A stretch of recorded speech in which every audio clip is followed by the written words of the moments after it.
I think what you're getting at is something that we're all kind of feeling is that the shoe is kind of moving into its own space. The 40 seems like a rebirth of the Jordan line, at least what we've seen so far, where it doesn't rely as heavily on the past. I think the past was a big part of the 30 situation, and the 40 is really hopefully breaking away from that. All right, hello and welcome to episode 43 of the Too Hard to Pass podcast. I'm your co-host Juan Martinez, and to my left or to my right, Jacques Slade is back from his world tour, debuting the Air Jordan 40. You heard me. You heard me. This is all falsified information. You were around with Jordan Brand, and you were the main presenter, the head guy, talking about the Air Jordan 40, showing it to the world for everybody to see and enjoy and appreciate. So how was it working personally with Michael Jordan on the Air Jordan 40? This is so much false. So much false. Like much false. Much false. I did go to New York for the launch of the Air Jordan 40, but yes. I was not a part of the presentation at all. I was there as a spectator. It was hosted by Scoop, the legendary Scoop Jackson. Yes, a true legend. A true legend in Brooklyn, New York. It was really cool. It was a pretty small event. Had a bunch of like sneaker media there from all over the place. Soul Retriever, Nick DiPaolo was there. Sneaker News was there. Complex, everybody that you can imagine, in the sneaker world was there for the most part. It was cool. Right. Cool experience. Got to see the shoe. Got to talk to Jason Maiden. Got to talk to Leo Chang. Got to talk to the president of Jordan Brand, Sarah Mensah. So it was a cool experience. Very, very, very nice. It was a little low key by Jordan Brand like signature shoe launch standards. Okay. But it was still, they still did a good job. They had a bunch of they had every shoe out there in all white, which was cool to see.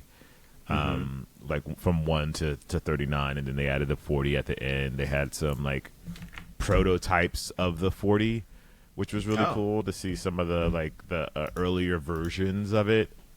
So that was all, that kind of stuff is always cool to see when it comes, see how it all like evolves over time. But it was a cool experience, really great. I think they did a good job. It's going to be one of the more interesting, I think, signature releases from, I would say, the last probably decade or so. So I want to see how it's going to be received once it ultimately releases to the public.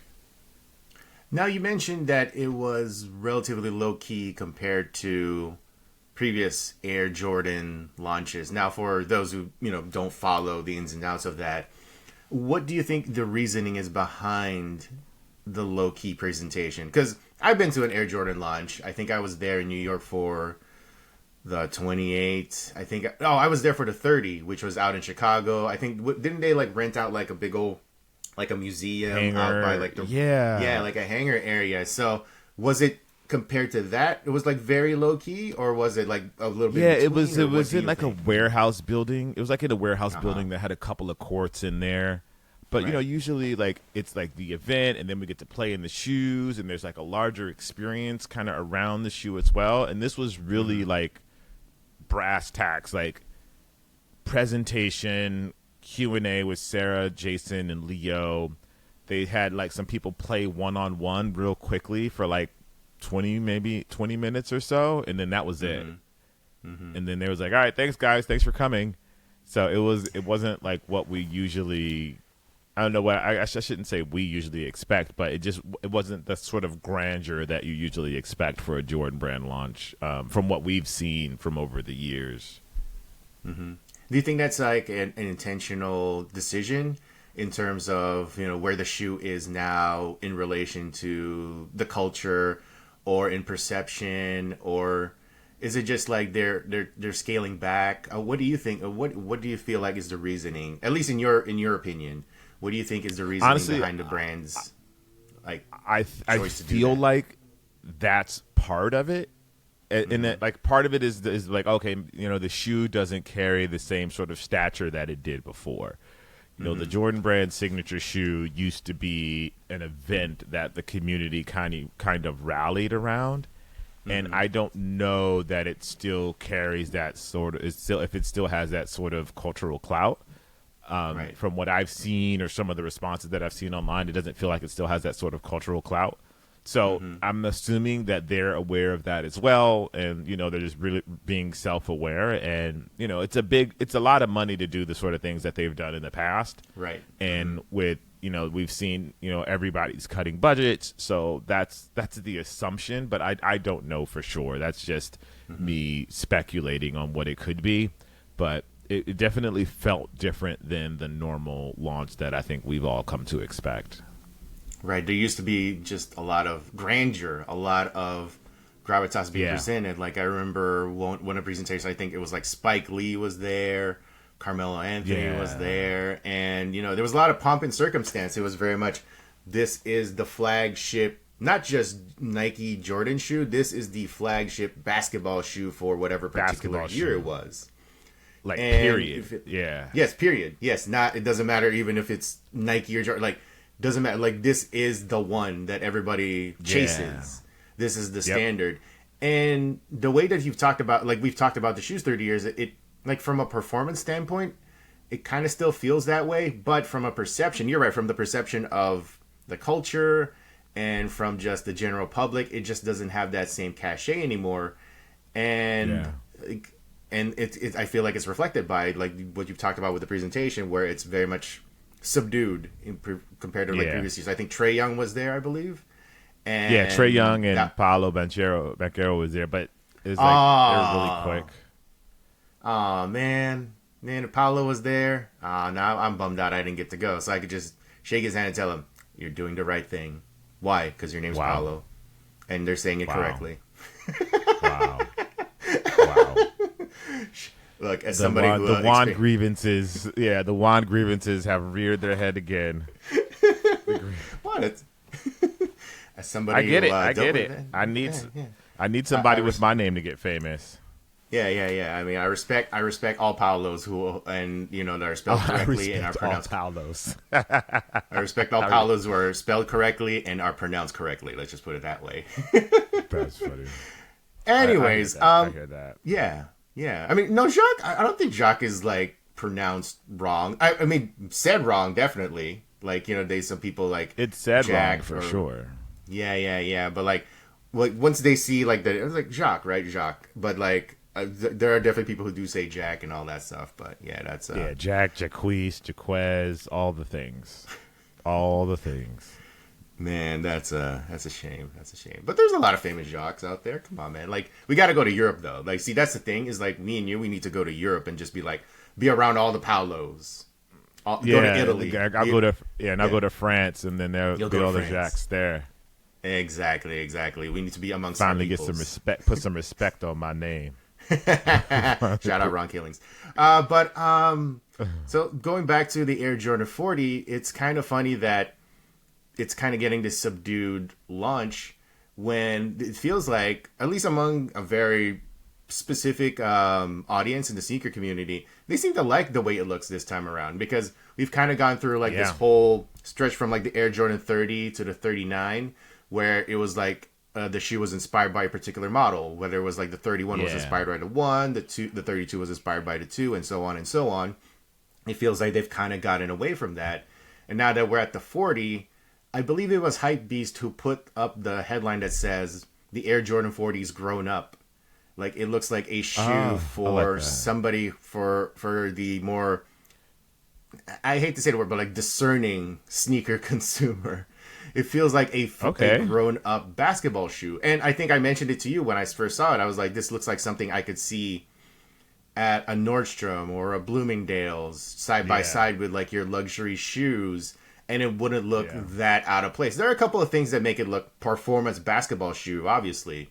But when you look at it from the side profile, I think it looks perfectly in place with other like fashion forward sneakers. Not necessarily something that you would see.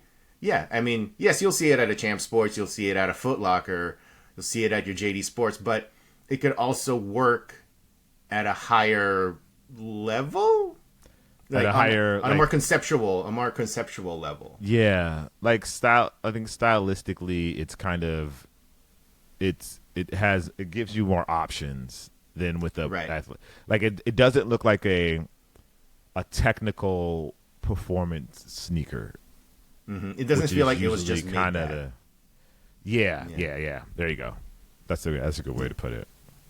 Yeah, it wasn't just made for that, because I think we've kind of gotten the maybe the designers have kind of gotten the memo that, hey, let's actually make a shoe that is built for both on and off the court. Because I don't know about you, but like through the years when I was doing the gig, whenever I would hear an athlete talk about their shoe and they would say it was made for on and off the court, I would just kind of be like, okay.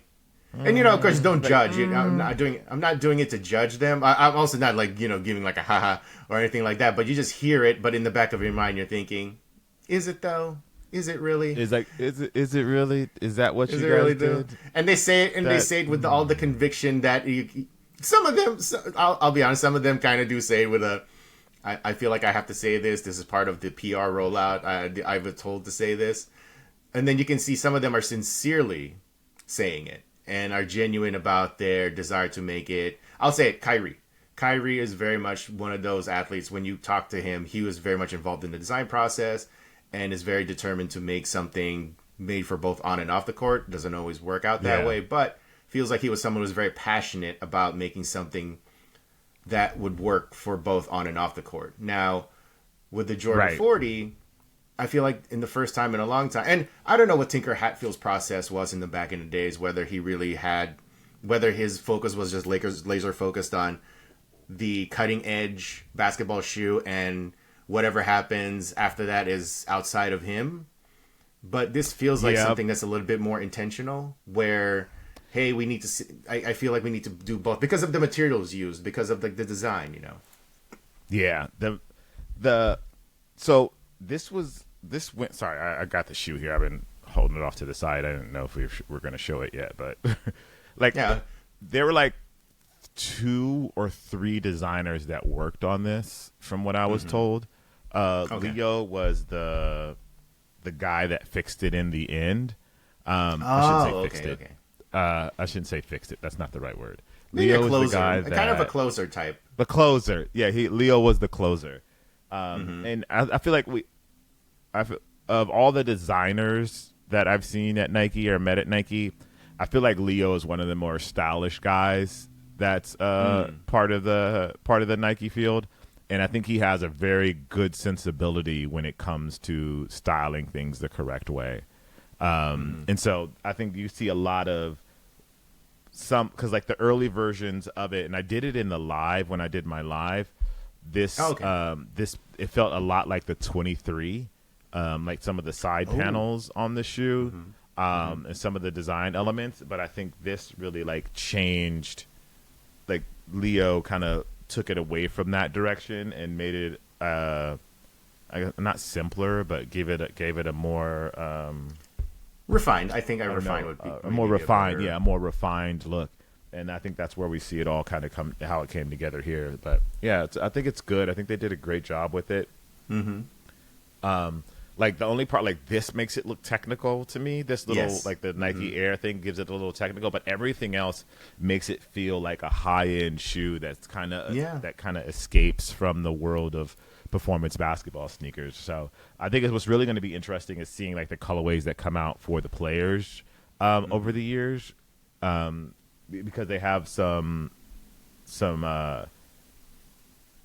different concepts that they mentioned to us. We didn't get to actually see them, but they mentioned some concepts of what they're doing. So it'll be interesting to see how that all comes together.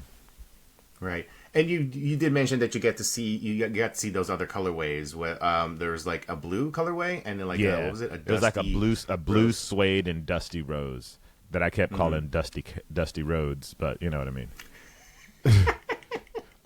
So dusty roads and blue suede, and that's another thing. They're going to do a lot of like playing with materials on the shoe. So a lot of the materials of the shoe are going to like have their own like exist, like with give it its own story. Like they're going to use materials to tell stories. So like this one is like leather and nubuck, and then the blue suede is obviously blue suede. Then the dusty rose was like a patent leather, and so I was like, we want to see what else everything is going to be made out of for the next versions, because they didn't show those to us. So I think it's going to leave. I think people are going to be excited. Hopefully, if they approach it the right way, especially with the way that these look.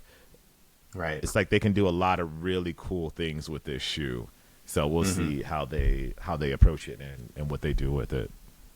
Yeah, I mean, my first thought when you said that they were going to try different materials on different pairs, Flyknit, for no other reason than I would just like to see what that would look like in a Flyknit design, and like how lighter it could get. Because I was there at the studio, taking a look at it too, and I was like, oh, it's a pretty good, it's a good weight. Wasn't able to put it on. It is. But I was like, wait, what if it was lighter?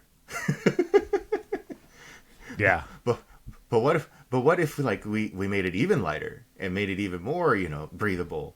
Like, it looks, like I said, I think in person, once people get to see it, I think they'll get what we're kind of talking about. It does look grown up, which is funny because the Air Jordan 40 is 40. Like, we are at the point now where it should be at an age where it's not chasing a trend. I mean, not that it ever was, but I feel like now it's more like, I feel like they're not saying it without saying, like, not saying it out loud, but they are like, we're saying we are the grown up basketball shoe. We are the one for the more, discerning sneakerhead, the one for the one who wants to look for something that's not chasing a trend, but is like, setting its own, just planting its flag and saying, hey man, I'm not saying this is the one for the seniors, but it kind of feels like it is for, like, because there's a lot of people who have grown up with the Air Jordan, and they should grow up along with it too, I feel. So, and I feel like we've been kind of getting there slowly but surely. I like the way that the 38 and the 39 looked, but I feel like this is kind of like the continuation of that, and I feel like hopefully moving forward, it does continue with that trend, whether, like, with the 41 and the 42. And kudos to them. Like, did it come with a box, the shoe, or no? Did you get... So that's that's the part that I was like, because they gave us these big giant bags, and I was like, okay, cool. Well, they have the box in here, but no, there was no box in here, so we don't know what the retail box is going to look like. Yeah, because I'm curious to see, will it say 40? Because I've seen it from Nike.com. It does say 40 as in 40. They're not doing like the it's not XL. They're not doing that. They're not doing like the X's. They had some samples there. They had some samples there that had the Roman numerals there, but it was like 4X. It was like 4 X's that I saw. That were like stitched into the like down here, right down this line. There was like 4 X's. Oh, interesting. But I'm glad they kind of went away from that, because it was like, just going for if it was stitched on, I think it would take away from the design if it was actually stitched on there, like, it wasn't like, it was just like stitched. It was like prototype thing. Yeah, it was just one of the like early samples. It was made to be like look like part of the stitching, but yeah, it was all right. It was just very okay in my opinion. I'm trying to look at it. I'm trying to find one on my phone right now. See how I can show it to the camera. But see if I have. I think that shows it enough. Yeah, I feel like maybe the 30 was kind of in its. I don't want to say like sneaker midlife crisis, but it kind of felt that way in a certain way, because they were trying to go back to the past, and trying to reclaim like some previous. Oh, go ahead. Yeah, you want to show something? See if you can see the stitching. See that. It's a little blurry on my end, but I'm sure like on the upload on the video, I think it'll look fine. It's blurry. Hold on, I gotta get to focus. Hold on. Oh, okay. So if you're watching this, it should be fine. But I see what you're saying. Oh, I see. Well, actually, now that it looks that way, I kind of would have wanted to see that. Maybe they do that for like a future release. For one of the versions, one of the different versions like if you're talking about like them trying different things, not necessarily sticking with the leather suede combo, like that kind of thing. Maybe they do that for a more premium version of the 40. Take away that Nike Air, that clip in the back. I would like to see it.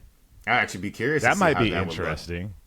Yeah. That might be Just try. interesting. Like a different, like almost slightly different designs in total. That's interesting.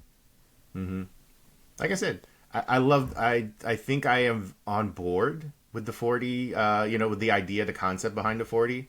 And, maybe a lot of it is just projecting my own personal, like, I'm getting older, so the shoes that I like should also get old with me and fit my style and taste and everything. Get old with me. That's funny.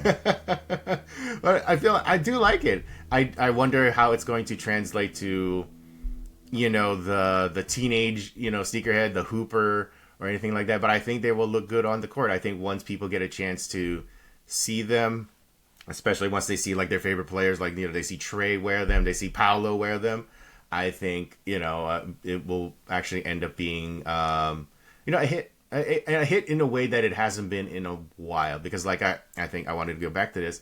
Feels like Jordan has kind of been going through like a sneaker midlife crisis, during the 30s, because they were going back to like the 31. They we want to make it look like the 1, or the 32. They wanted to make it look like, and so on, that kind of thing. So it's kind of like reclaiming past glory. And now that we're at the 40, they're like, no, I'm confident in my own skin. I know what I am now, and this is what we're gonna be moving forward. At least that's how I'm projecting my own, No, that's how I feel when I look at it. That's how I feel about it, and maybe that's part of like me, my own feelings about it. But I don't know. I'm sure like if I ever talk to Nike and Jordan, they were like, "The hell are you talking about?" But no, I think what you're getting at is something that we're all kind of feeling, is that the shoe is kind of moving into its own space. The 40 seems like a rebirth of the Jordan line, at least what we've seen so far, where it doesn't rely as heavily on the past. I think the past was a big part of the 30 situation, and the 40 is really hopefully breaking away from that. I mean, it has some hints. Obviously, this is like from the Air Jordan 3. This is from like the Air Jordan. Right. This is from the Air Jordan 5, but it feels unique enough that it doesn't feel like it's a part of, like it's not just like taken from there. I don't know. It feels like very unique in itself. So I think it's an interesting design decision, and everybody is obviously making like the Fear of God and the Adidas Ill Infinity comparisons. But I think a lot of that has to do with this colorway. I don't know if it wasn't this colorway, I don't know if people would say that. You're because right. that's such a specific colorway and like a specific design language to those shoes. But I think that's just an introduction of a different look for sneakers in general. Like the lines are different, the way that the lines are drawn, the way that the lines are placed on the shoe. It's just a different sort of design language than you're used to with the Jordan, especially after the last 10 years. So this definitely gives it its own space in the world, which hopefully translates to sales for them, because it has the Zoom Strobel, which is amazing. It has Zoom X, which have been proven to be amazing. So the combination of those things is going to be great as a performance shoe on the court. And I think this is an opportunity for people to wear a shoe off the court. Yeah, and not just because like it's a Jordan, just because it looks good. Yeah, and it does look good. I feel like now that I've had a chance to second think about it, like it feels like every 10th shoe is kind of like a reset for the brand. The Air Jordan 10. Yeah. It's like the Air Jordan 10 was, Mike's retired. We kind of have to like move forward. Although they did look at the past, with like on the sole, you got like Jordan's accomplishments on the sole.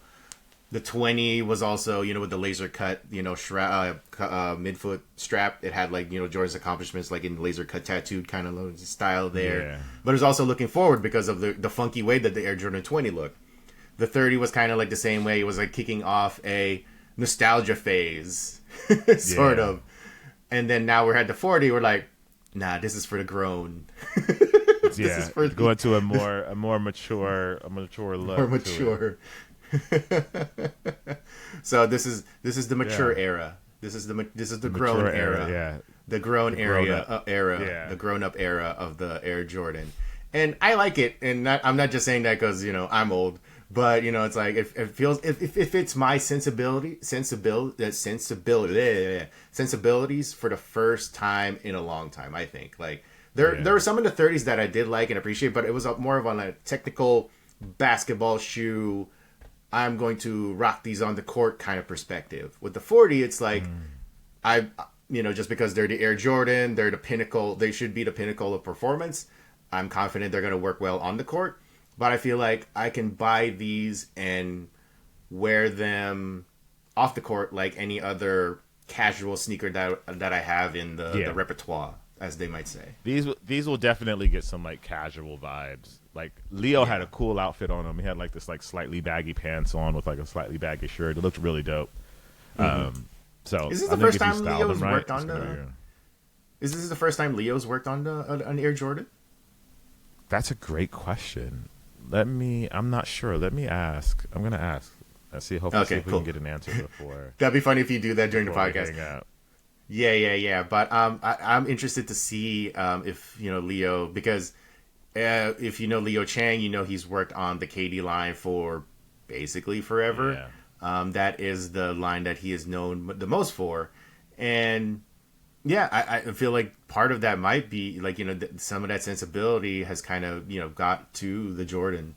Because, like, I know some people have kind of been down on the KD line for a very long time. But for me, I've always appreciated his sensibilities and what he tries to accomplish with the line, especially the past couple of years. I feel like it's been kind of a renaissance that no one's talking about with the KD line.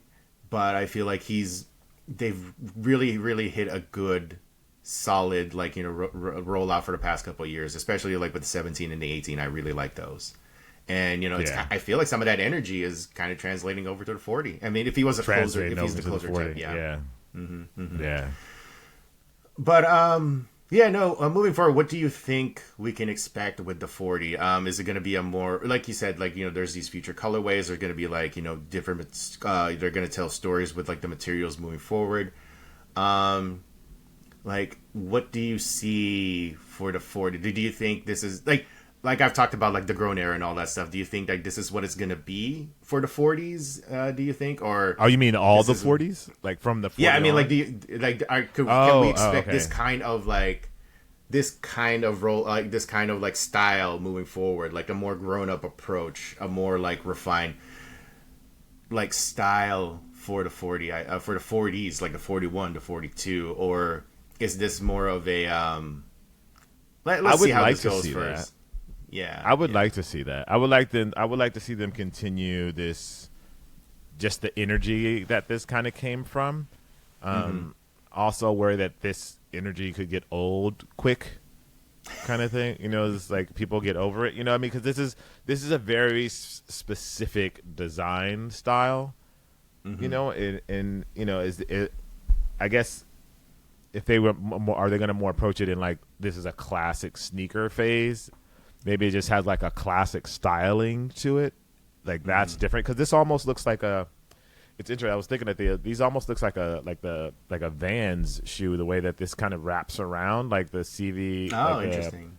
The Vamps, you know what I mean? Like hold on, I'm grabbing a pair of. So for people who are only listening to the audio, Jacques is currently going to find him a pair of Vans to kind of give the comparison. Converse. This is the Converse One Star, but you know how like they have that circular vamp that kind of comes around, like they have that kind of thing going around here, which is interesting, and you don't usually see that on a basketball sneaker. So anyway, I think I wonder if it's just more of a classic styling phase, which I wouldn't be opposed to. Just see them incorporate like classic style pieces of shoes or classic shoe designs and incorporate those into the design to make it something that feels a little more people are comfortable with it, so it doesn't feel too new.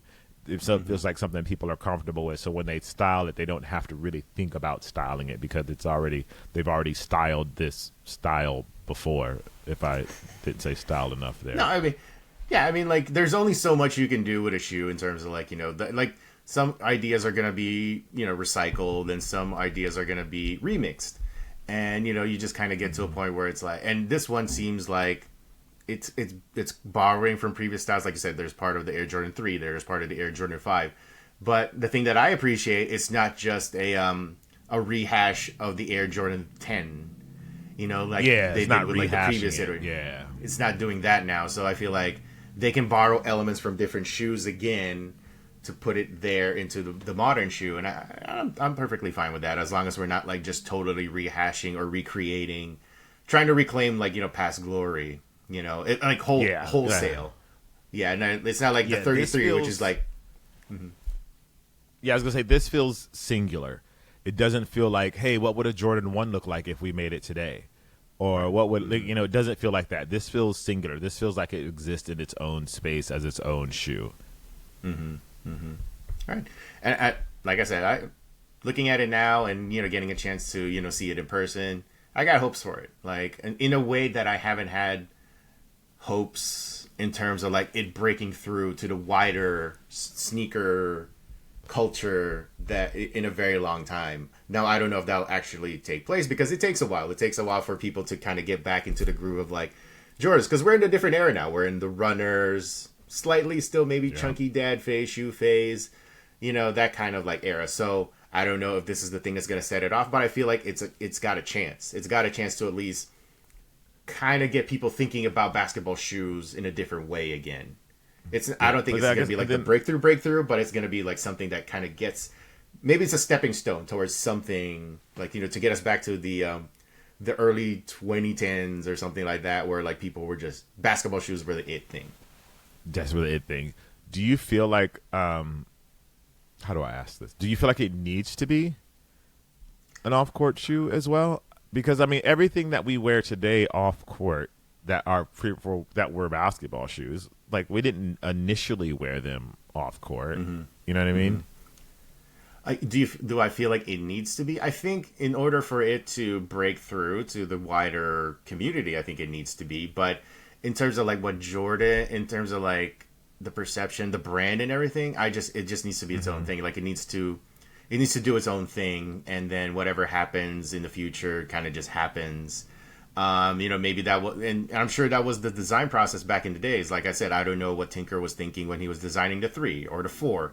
Was he ever thinking about, oh, these will look good with a pair of jeans, or these will look good as a skate shoe like it is now, I don't think that was ever like in his process. I don't think they ever thought that way back then. Yeah, it just, we did that. And I hope, well, I don't want to say like I hope we as the culture create like makes this the next Jordan 3, Jordan 4, anything like that. But I'm just kind of hoping for something where like people are more accepting and looking at the Air Jordan again, like they did in the past, as like, oh, this is still the shoe. It can still be the shoe that it always that it was. Like this is still like the flagship every year. We look to this as like the standard, the thing that other brands, like even Nike within themselves, like, this is what they chase every year. Because I've always like, that was always my perception, at least early on, was like, whenever the Air Jordan came out, this is the one, this is the bar. And if you can surpass it, great. If you're chasing it, great. Like, as long as we know this is the bar and this is the standard that we have to like chase, and that's what, the brands go for. And that's what Nike goes for. I always thought like this is the one that kind of sets the stage, sets the table for every other shoe following it. At least before, but I don't know. Yeah. And I'm thinking through it here, and I'm trying to think, when was the last time the Jordan 6 game shoe was like worn a lot? I like off court, like off court, maybe like the 29, maybe. Is there 29 was in definitely between there? Is there anything in between there you feel like, oh yeah, we were rocking these? Yeah, the 29 felt like maybe you're right. I think the 29 might have been the last one because of just how colorful it was and like the way that Jordan were telling their stories back then. There was like that one that had literally the photo of the iconic Jordan Jumpman pose. Like I definitely did see that more than any other anything. Actually, it's weird. Like the 29 was actually like felt like it was an outlier, in the era of like the 20s and the 30s, right? It felt like it was something that that was maybe the last shoe that broke through. That may have been the last one that broke through, because I remember having a pair of the 29s and just loving them on the court, but also loving them how they feel off the court, Yeah.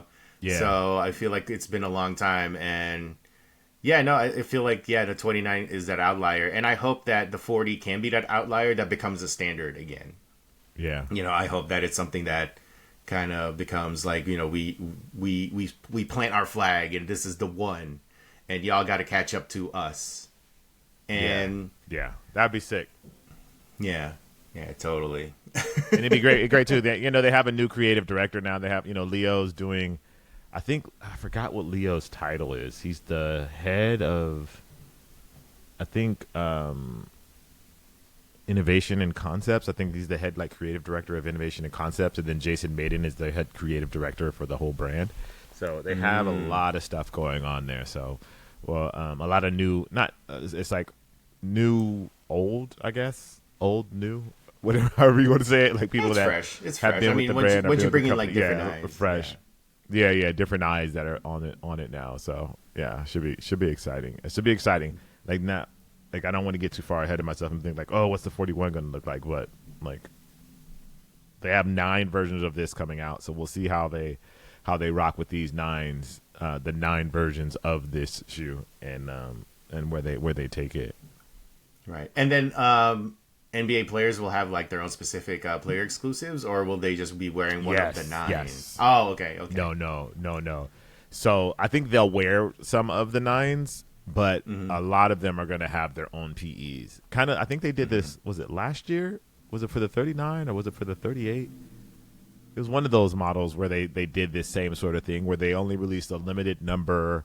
I think it was last year, the 39. Yeah. Colorways to they only released a limited number of colorways to the public. But then the players had all sorts of their own PEs, and I think they're going to do that again. I think they're going to get a lot of energy out of that with Trey, because Trey was actually already wearing the 40 prior to the actual release. He was wearing it in practice and stuff, and people didn't know what shoe it was. But I think Trey's going to give the shoe a lot of energy through the PEs that he gets. And then Paolo was talking about he's getting some PEs for himself as well when he was at the event. So we'll see. It'll be exciting. We'll see. Yeah, I was about to say, don't forget about Paolo, man. He's going to be bringing that energy too, man, because, he's Paolo. To whatever the Lakers are going to be. Yeah. Anyways, all right.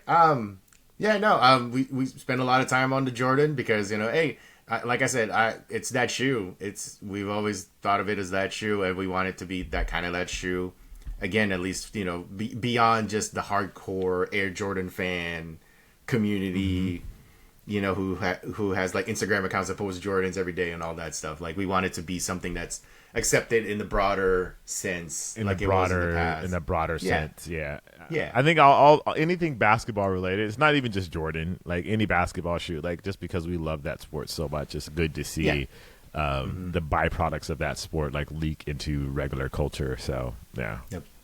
Totally. I mean, basketball was always that thing for us. Even as kids, right? It was always the thing that kind of translated whatever trend it was, whether it was baggy shorts, whether it was headbands, whether it was arm sleeves. Arm sleeves, yeah. Yeah. I mean, basketball was always a driver of culture. And, it's kind of fallen off a little bit through the years. And, you kind of, when you see something like this, you kind of hope, hey, man, this is something that kind of gets us back to a little, not all the way back, but kind of just, inching its way back to what it was. So, yeah. And then when I look at the 40, I'm like, oh, okay, cool. Maybe this is something that breaks through. So I just kind of have high hopes for that. And Air Jordan 40. When are they dropping again?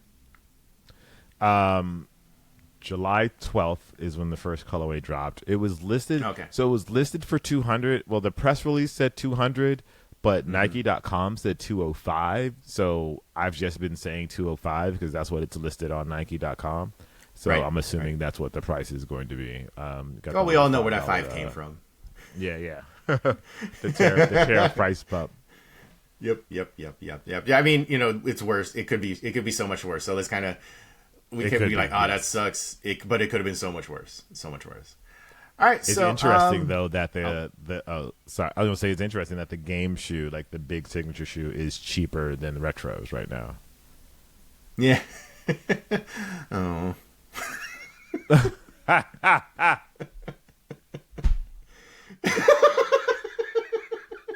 That's hilarious. Oh, That's a shame. Anyways, moving on to something that's I don't know if I want to say this is funny, but it's just a very interesting situation at the moment when it comes to our 17-time world champion and one-time NBA Cup champion Los Angeles Lakers. Los Angeles Lakers.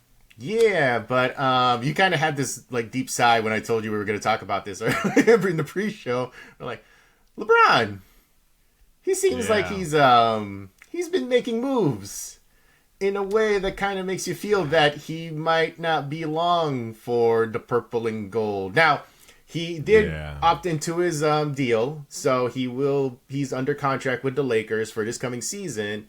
But he's been saying things, he's been posting things, he's been kind of letting it out, putting that energy out in the air that, hey, I know that, maybe it's not my team anymore. I understand we're building for the future. Luka and everything is all that stuff. But, hey, if you guys don't mind, doing stuff for me too, like maybe moving me to a different team, possibly, that'd be great too. Okay, thanks, bye. Yeah. Look. LeBron has more than earned his ability to do what he wants in this league. He is a big enough star. He has done amazing things for just basketball as a whole. And if he doesn't feel like the team he is with is going to provide the championship caliber team that he thinks he needs to win, I understand him wanting to go somewhere else. Do I want him to go somewhere else? Of course not. I think we need that energy on the Lakers, and I would love for us to continue to build around Luka and having LeBron there as an option as well. So we'll see what happens. Now, if you believe all of the internets, all of the reports, there seems to be no actual trade market for somebody who's going into their 23rd season. So it seems likely that LeBron will be a Laker for this coming season. Anything beyond that is kind of up in the air.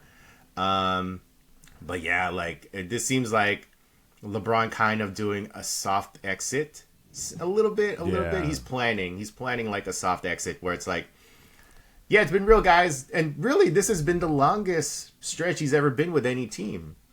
In one particular stop. He was with Cleveland for 7 years. And this will be, I think, his 8th season with the Lakers. So if he actually plays this season with the Lakers, this is the longest he's ever been with any one team at any one time, because he did go back to Cleveland. But for one continuous stretch, this would be the longest stretch he's ever played with any one team. Continuously. Oh, gosh, I didn't think about that. Yeah. Yeah, wow. He has more years with Cleveland total.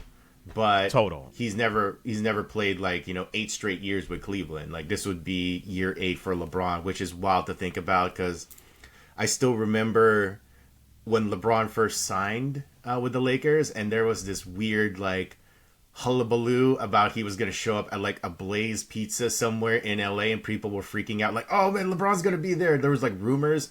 It was never actually, he never actually said anything, but for some reason there was this rumor that started, and people freaking out going to a particular Blaze Pizza because he had ownership of the Blaze Pizza franchise. Or he owns it or something like that, right? And people thought he was going to be there. He owns part of it. He never intimated.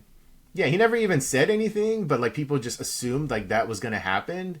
And that was the fuss during that time.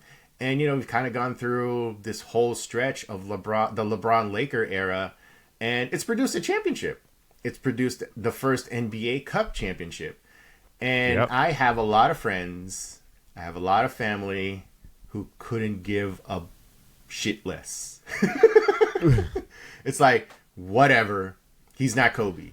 He's not Magic. Right. He's not Kareem. Yeah. He's not whatever. And I'm not saying this is the end. I'm hoping it's not the end. I hope LeBron stays, and he's, let's be honest, he's option number 2 now. To Luka. Luka is lead dog now. And I hope he stays, and I hope he, wins us another championship and stuff like that. But I feel for a lot, the general consensus is whenever this LeBron era ends in LA, it's not what people thought it would be. And he's never going to be accepted in the Laker pantheon at least from like most fans, I feel like, from my small sample size of people that I know, he's never he will never be accepted as a Laker like the previous legends of the past. Like, I'm not even like, he might not even be like, he's more accomplished than Pau Gasol, but I feel like if you polled LA people, I think they love Pau more than LeBron. Yeah, but I think that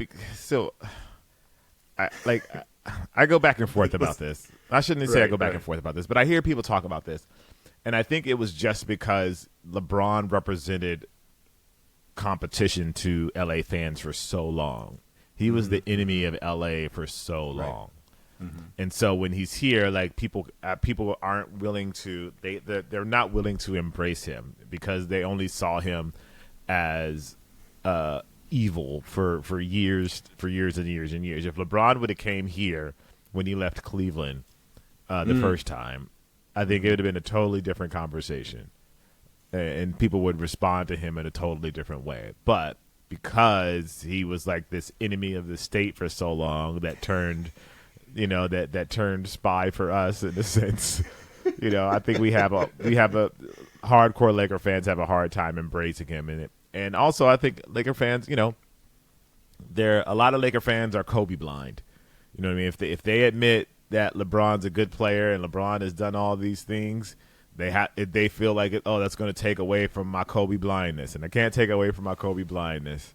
I've got to stay dedicated to Kobe. I can't admit that anybody else in the league or anything else is happening is great, and I get that.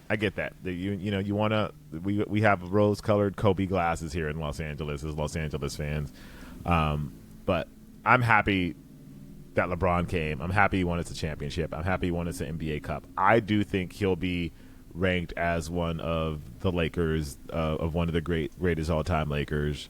I don't think he needs to win us a bunch of championships. I think what he's done for the city and what he's brought to the city is impactful in ways that we don't like to admit. And also he was, part of his tenure here was during the pandemic, and so I think that takes away from the impact he really had, especially when he won that championship. Yeah, if he had won that championship before, or now, if he had won that championship now, when we could actually go out and celebrate it, we get that parade, I think things would look a lot different. But I also, you gave an interesting thought, was like, what if Miami LeBron had come to LA during that time, right? What if we had gotten that? I would argue Miami LeBron is the best LeBron, like in terms of the combination of athleticism, smarts, like high level IQ LeBron. Like, dude, Miami LeBron is a beast. If he had shown up in LA at that time with Kobe on the decline, that was pretty much like, the last couple of years of like Kobe in his prime. Oh, that would have been nuts. And I think they would have embraced him at that point. I think LA would have been like wholeheartedly, come on over, LeBron. Like, you one of us. Yeah, you LA. But LeBron won Cleveland a championship, man. Like that alone should rank him. Just anyway. Let's not get into it. He came back from a 3-1 lead. 3-1 lead. Sorry. Yeah. Sorry, Warriors fans. We had to go there. Yeah. But I feel like we're followers there. I do. Yeah. I feel like we are in the minority, though. Like, it feels like we're fighting like an uphill battle when it comes to our like circle of Laker fans. Like, we're the ones who are like, thanks, like, LeBron. Yeah. No, we appreciate what he's done. We appreciate him. Yeah. Yeah. It's like, dude, it's hard to win a championship. Like, I understand, like, we're spoiled in LA. We're spoiled as Lakers fans, but as like sports general, as an aggregate, like, we understand how hard it is to win a championship, dude. And it's like, he got us one, and as much as it's like we wish it was more, dude, that one's pretty good. Yeah, one is not bad. One is good. You can't knock that one. Yeah, some teams haven't had one in 30, 40 years, so we can't. The Laker exceptionalism and all that. So I think he's put in the work. He did. I think he did what he came here to do, was to win a championship. I think you can't take that. You can never take that away from him. And there are people that play for. Yeah. Oh no! And as much as people like to joke about the NBA Cup, it's still the first one. Like, you can't take that away. The first like, one. Still the first one. You can't ever knock that. And it seems like we're moving forward with the NBA Cup. And like I said, people are like poo-pooing it now, but in 10 years time, in 20 years time, once that thing has like the prestige and has that history behind it, people are going to be looking back like, oh, who's the first team that won it? Oh, LeBron. He's the first one. His name's on that thing, and that's going to count for something. Yeah, that's going to count for something. Now, I don't want to get into like the whole, what's LeBron's legacy and all that stuff, like in a whole or, in anything. But if he were to leave and go to, say, the Knicks, let's put it out there. Like, say he somehow orchestrates a move to the Knicks and he delivers a championship to the Knicks. Oh my I'm not saying it's going to put him up. I'm not saying he's the GOAT because Michael. Let's put this out there for any of you, Jordan, who thinks that I've been a hater. Like, this has been like the long-standing, like, from the blog era, like I hated Jordan and all that stuff. Dog, Michael Jordan is my GOAT. Like, there's no denying that. But winning a championship with the Knicks, getting to 5, winning with all these franchise, that would be 4 franchises he's delivered a championship to. Yeah, that's like what Robert Horry has. Robert Horry has how many teams? 7. He has 7 with Houston, LA, Spurs, and that's the 3. Spurs. Oh, 3 teams. 3 teams. Okay.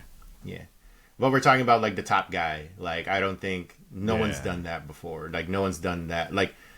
Yeah, no one's done the, I think, like, Kareem did it with the Lakers and Milwaukee way back in the days. Like, it's hard enough to be, like, the top guy for 2 different like, Kawhi did it with Toronto and the Spurs. But, yeah, no, LeBron, that would be a nuts scenario where, like, he's the top guy. And sorry, Jalen Brunson fans, sorry, Karl Anthony Towns fans, but if LeBron shows up with the Knicks, he's top guy. he would be top guy. And oh my God, New York fans would be insufferable. I don't even want to. Now, that's the difference though, right? Is like, we LA fans, like Laker fans, they're like, LeBron, they don't give LeBron the hug. They're not giving LeBron the warm embrace. Oh, Knicks fans, dude, if LeBron were to deliver a championship, they would be all I could just see it. Dude, LeBron jerseys would be the best-selling jersey of all time. It would be worn in New York for the next 50 years. They would forget anything. They would forget all the years of torture that LeBron brought upon New York. They would forget the time he spurned them in 2000, whatever year that was, the free agency year, where everybody thought, he might go to the Knicks. They would forget all of that. If he could go to New York and deliver a championship, whew. I kind of want to see it. I don't even want to think about it. Like, my New York people are already annoying. Like, this would just be What happened to you supporting the Knicks during the playoffs? What happened to that? Oh, now that it's over. It's like, I mean, I support the Knicks as a team. Knicks fans, though, they are a different breed. They are a different breed. Like, I feel bad that they go through so much pain. Don't get me wrong. I do feel bad that they go through so much pain, but I don't know if I could handle LeBron in New York because the fans, oh my goodness. And with the East being what it is right now, with Tatum being out probably for the whole year, Halliburton unfortunately being out. Shout out to Tyrese, man. That's a bummer. But yeah, like shout out to Tyrese. But yeah, no, the East could be wide open, and LeBron could be looking at that. Or I don't like. Okay, do you think it'd be better if he like? As much as it would suck for him to leave LA, do you think it'd be better for him to go to New York or to go to Cleveland? Go back home to Cleveland? Even though he already delivered a championship to Cleveland. I think the storyline is to go back to Cleveland. Right. But I think the more hype version is would go to the Knicks. Like, you go to Cleveland and you do your farewell tour, and I think everybody gets it and everybody understands, comes back home kind of thing. But Knicks would be where, like, the hype and energy and, God, I could... ESPN. How about? Just thinking about the talking heads on ESPN. This is stressing me out. Just thinking. Why is it stressing you out? I mean, it's already stressing me out because, like, they already talk about LeBron a lot. Can you imagine if you went to the Knicks? Oh, we would never hear the end of it ever. Every storyline would have some connection to the Knicks. and to LeBron. But I don't think LeBron will go because I don't think he wants to deal with James Dolan. So I'm not too concerned with him going. Oh my goodness, man! I still kind of want to see it though, like just for the comedy of it, just for the sheer. And you said like Knicks fans, they're just gonna be insufferable. Yeah, whatever, man. They're in New York. We're in every day, every game would be every game. That would be like that. Now that's the thing where me and you have to talk about. Like, we need to go to New York. We need to plan a trip to New York just to go watch a game at the Garden. We need to figure out a way to get in. I would have to go. I would have to go to a game at the Garden just to see that. Yeah, I don't even want to go in the game. Just around the Garden. Just around Madison Square Garden. Just around Madison Square Garden. That first game. Oh my gosh, that would be crazy. Anyway, like we could be on like the those videos, the Bing Bong videos. We could be like just going nuts alongside them. LeBron! Fuck you, Trae Young, or something like that. I always love those videos for whatever reason. They still don't like Trae they're Young. amazing. Like, what did Trae Young ever do to you guys? Never mind. We know what Trae Young did to you guys, but they hate Trae more than they hate Tyrese. It's wild. It's like man. Right. Tyrese even knocked you guys out twice. And they don't hate him like as much as they hate Trae, which is crazy. It's a special kind of Trae was talking a lot more trash though. Yeah, to be fair. Yeah, but like it's a special kind of breed Knicks fans are. Love them from a distance. yeah. Love them from a distance. I love their passion. But you got to be passionate next door. No, it can't be. Yeah, keep it over there. Yeah. That's funny. All right. Well, that was that. Watch, LeBron just stays here for the rest of his career, and this whole segment was just like, what are we talking about again? Which would be great too. It'd be a great way for him to go out in Los Angeles. It's a very Hollywood ending. Very Hollywood ending. Yes. All right, well, it is pretty late, so it's time for everybody's favorite sneaker segment. It's Sneaker Mount Rushmore Plus time.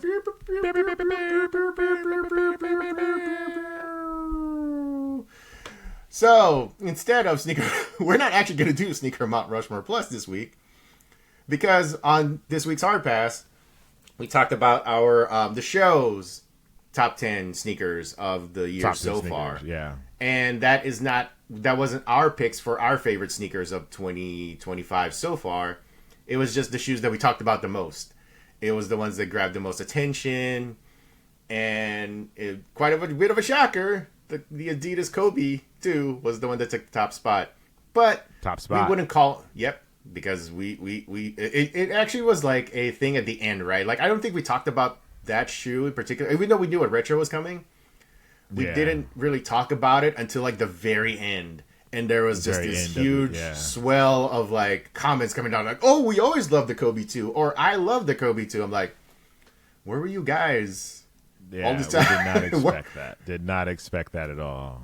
Love the energy, appreciate it. I mean, we learned quite a bit. We learned that there were people who actually liked the Kobe too. Yeah. We should never underestimate that, and we greatly respect that. That being said, I don't think the Adidas Kobe 2 was either of our picks for our favorite Adidas shoe that came out this year, though. Probably not. No. So, for this edition of not Sneaker Mount Rushmore Plus, we're going to do our favorite sneakers of 2025 so far, but we're going to do it in a different way. It's going to be one Nike, one Jordan, one Adidas, and two wild cards. So, yeah. Let's see.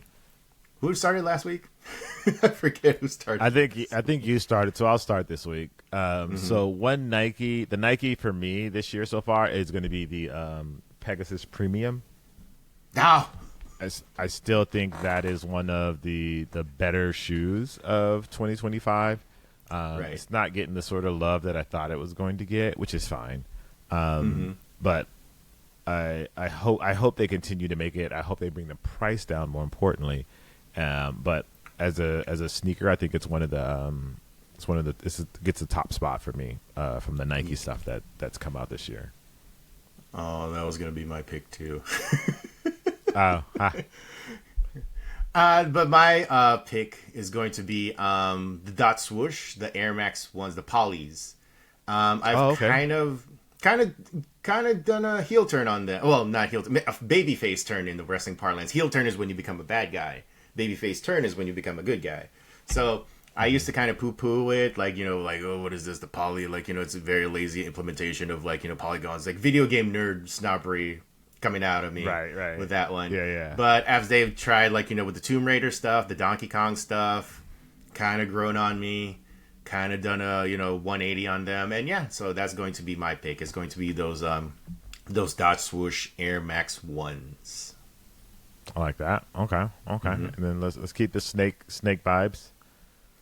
Right, for the Air Jordan. For the Jordan, I think I'm gonna go with which I actually didn't imagine I would ever think about going with the Rare Airs. Okay. There was something like. The colorway when I first saw it, like, with the Rare Airs, I was like, this kind of feels weird. Like the way the implementation of the blue, the white, and the off-white, the red, and the black.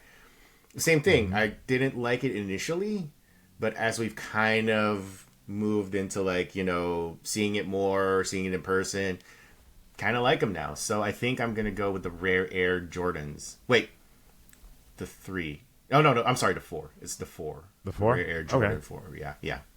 Because the 3, did the 3 come out already? Because if it's a 3 had come out already, then I'm going to go with that one. Go with the 3. Yeah. For me, on the Jordan side, I'm going to go with Nigel Sylvester Brick by Brick. I think that just, it's still to this day just like that's just an outlier from the look and everything about it. So I really, really love that one. On the Adidas side, I'm gonna go with the jellyfish, the one that they're doing with Pharrell. You don't see it a lot, and it's all. Okay. And it's. I think it's more expensive than it should be, but I really like the jellyfish. They've done a couple of really good colorways of them. I haven't gotten a pair yet, but it's on my radar for, like, all right, I gotta get my hands on these. Yeah, no, definitely. I like the talk about it being kind of like a Balenciaga knockoff, kind of, which is funny because Balenciaga knocked off Asics, and it's kind of like everything's just circling back to, like, knocking off something else and all that stuff. Yeah. So for my pick for the Adidas, I'm gonna go with the Harden Volume 9. It probably would have been the 8 Anthony Edwards, shoe. Like, it's still, if we had done this like last year. But for me, the Harden Volume 9 has been amazing to see.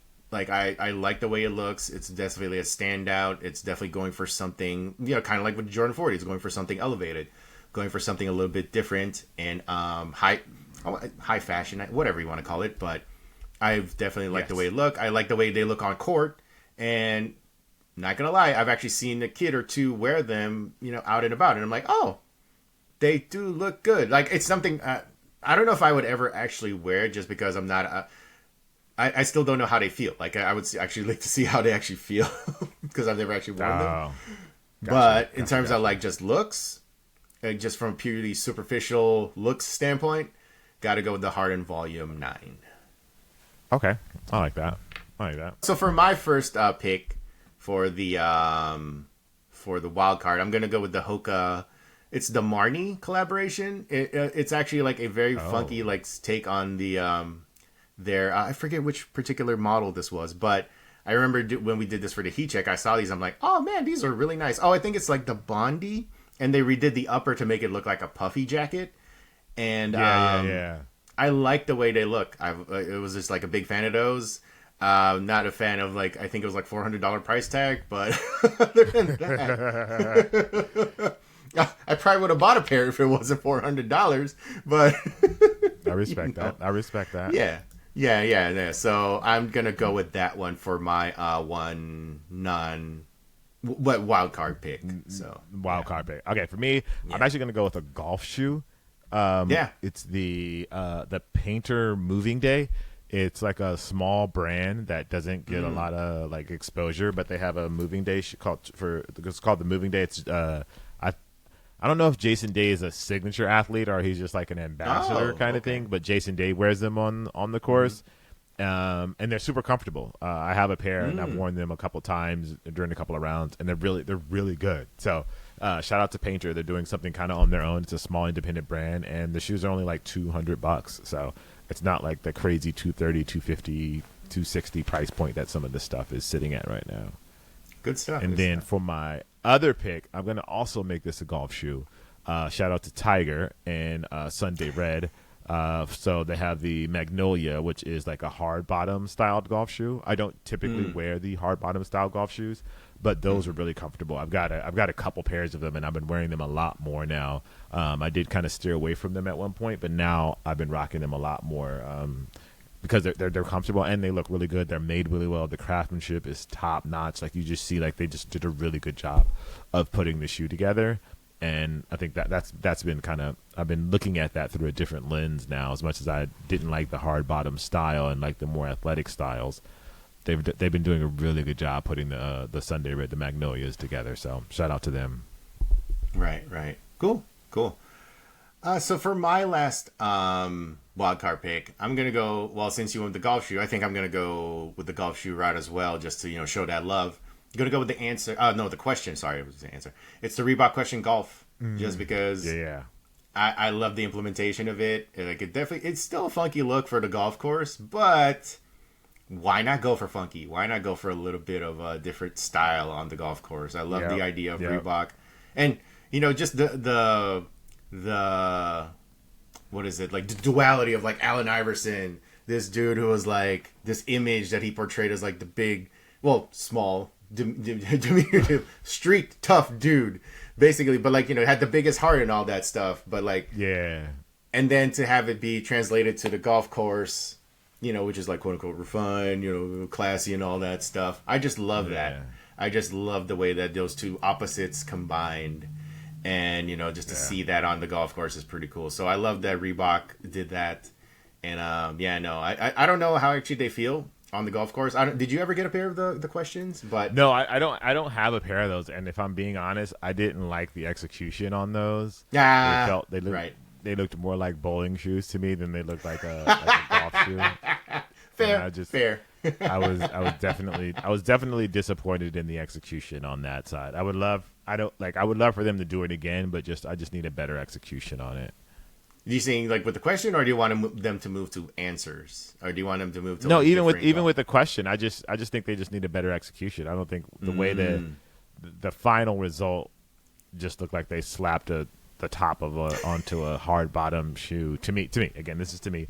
Yeah. I wasn't a fan. I like you. I love that they did it. I love what Allen Iverson represents. I love what the question represents. I love the merging that with golf. I love all of those things. I just don't think the execution was as good as it could have been. Right. Of course. Hey, man, you're gonna have like different opinions on these kinds of things. Now that I think about it, though, I kind of want to see the answer 4 as a golf shoe. I kind of want to see what that looks like. With the zipper and all that stuff. I kind of want to see. Yeah, that could be like your ultimate waterproof, golf shoe or something like that. Reebok, get on right. Answer 4 golf shoes. Just zip it up. Man. Keep the water out. Totally. All right, so that was our picks for the best of 2025 favorites of 2025 so far. And we'll probably revisit this later in the year once it gets to the end and see how how much it changed, basically. I wonder if any of these picks are going to hold up towards the end of the year. All right, so that was episode 43 of the Too Hard to Pass podcast. Again, I am Juan Martinez and Jacques Slade of Jordan Brand. I am Jacques Slade, not of Jordan Brand. I am Jacques Slade of my house, and that is all of the house of Slade. And that is it. Thank you guys for watching / listening. House Slade sounds like a fancy Game of Thrones, man. House Slade sounds like one of the things that Game of Thrones was fighting for the throne and all that stuff, man. Yeah, they're all bald and wear glasses. Even though anyway, thank you guys for watching. Appreciate you. Thank you guys for listening. Appreciate you. Make sure you like, favorite, leave comments, all of that good stuff. Refer us to a friend. All the things that you can do with a podcast, do it here. If you want to send us the email, it's toohardtopasspodcast. Oh, wait. Too hard to pass. Pass at gmail.com. No, too hard Right? to pass No. podcast. Podcast, at gmail.com. And that's the number 2. If you want to leave us a comment or you want to email something really personal and long, because you want to send us your manifesto. I don't know what it is you want to do. But No. Don't actually send us do your that. manifesto. not Actually, no, send it to us because that however. way we can turn you into the authorities. Yeah, pretty much. Anyway, That's what we as do. always. Yeah, we appreciate you guys. Thank you for listening, and we'll see, hear, talk, listen, and be emotionally attached to you. Next week. Yes, we welcome parasocial relationships. No, we don't actually. Please don't. All right, we out. Peace.